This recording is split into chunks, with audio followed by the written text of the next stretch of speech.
Hello everyone, I'm Nazarat Fatima and you're watching LiveLaw. In the earlier video on the issue of same-sex marriage, we talked about the arguments and submissions made by the lawyers and what the court had to say. Today we'll talk about a few issues that were raised during the proceedings that resumed on 9th of May. A 5-judge bench of the Supreme Court, comprising Chief Justice of India D.Y. Chandrachud, Justice Sanjay Kishan Kaul, Justice S. Ravindra Bhatt, Justice Hema Kohli and Justice P.S. Narasimha heard the matter dealing with the issue of same-sex marriage. A batch of petitions was filed by various same-sex couples, transgender persons and LGBTQIA+ activists, challenging the provisions of the Special Marriage Act 1954, Hindu Marriage Act 1955 and the Foreign Marriage Act 1969, claiming that these legislations do not recognize homosexual marriages. To begin with, one of the important issues that was raised during the hearing by Senior Advocate Kapil Sibal, appearing for Jamiyat Ulama-e-Hind, was that marriage is a union or a social phenomenon which solely deals with heterosexuals and is a marriage which gained acceptability for centuries. And considering the demand to legalize homosexual marriages, it is different. He said that any law that impacts a society so deeply needs involvement of the parliament, families and the society as well. He said that sexual orientation is not the issue and no one's identity is questioned. But the problem here is that they are willing to give it a name. He said that they may consider they're married and no one can stop that. But the moment recognition is claimed, that is where the problem starts to arise. Mr. Sibal talked about the institution of marriage in relation to societal standards and said that a homosexual marriage cannot be equated with a marriage that has had the sanction of society for hundreds of years. He also said that it is not within the domain of the court to pass any such declaration. The CJI D.Y. Chandrachud, in response to this argument, said that the court has in the past issued declarations like right to clean environment or right to education, and that right for primary education is now read under Right to Education Act. On the other hand, Senior Advocate Arvind Dattar argued that old laws cannot be tested on the basis of new rights. Let's briefly go into the arguments he made. Mr. Arvind Dattar said that if a court declared that there exists a fundamental right to marry, it would mean that the future legislation could not alter or transgress the same. And in the present issue, most of the petitions challenge laws which were created for different purposes. He gave an example of a law which was made to solemnize interfaith marriages and said that the law made years back cannot be challenged on the grounds that they do not include the marriage of homosexuals because it was made for a different objective.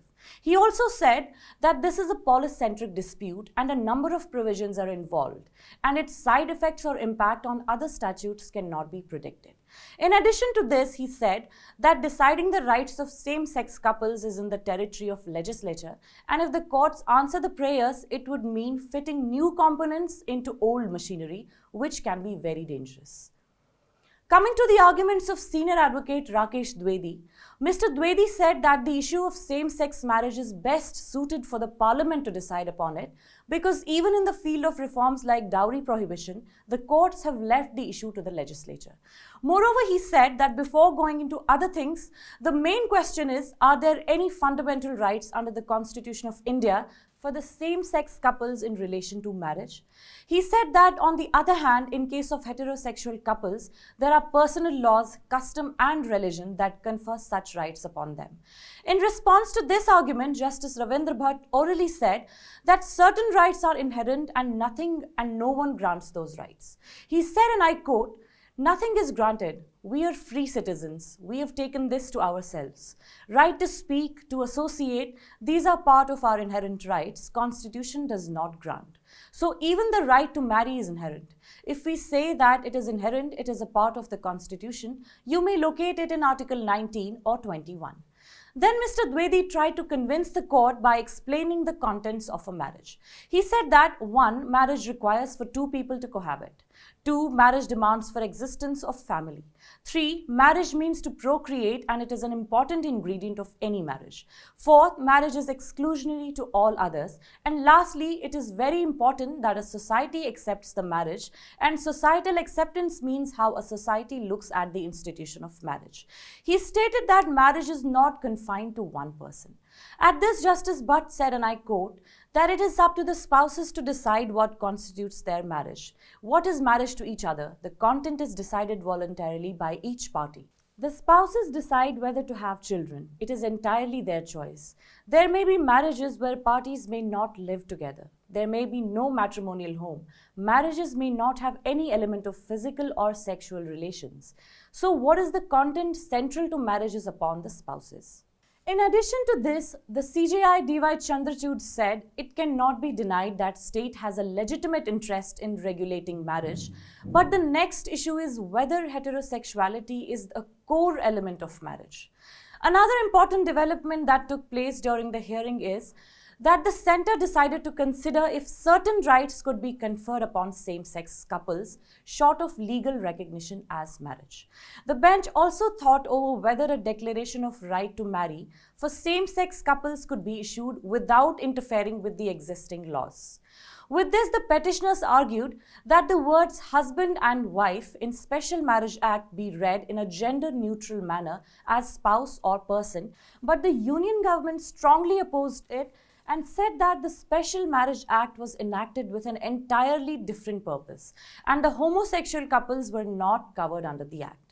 The Union government also said that such an interpretation will disrupt various other legislations which deal with adoption, maintenance, surrogacy, succession, divorce, etc. Meanwhile, with respect to laws on adoption and surrogacy, the Supreme Court discussed the rights of adoption granted to different family types, including people living in live-in relationships and single parents. Additional Solicitor General Aishwarya Bhati, appearing for National Commission for Protection of Child Rights, while expressing concern over allowing adoption rights to the homosexual couples, said that primarily the basic structure of marriage is a union of a man and a woman, and welfare of children is of great importance and cannot be risked or compromised. After this submission, there was a discussion between the bench and the Additional Solicitor General over the issue concerning scenarios in which children were raised by people who were not the parents of the children. If you're interested in knowing about what all was discussed during the hearing regarding this particular aspect, please go to our top stories section and check out this story. That's all for today. To stay updated, stay tuned with LiveLaw. Please like and share the videos if you find them useful. Subscribe to the channel on YouTube and don't forget to press the bell icon for notifications. For better access to the news or any legal updates, download the app LiveLaw. Thank you for watching.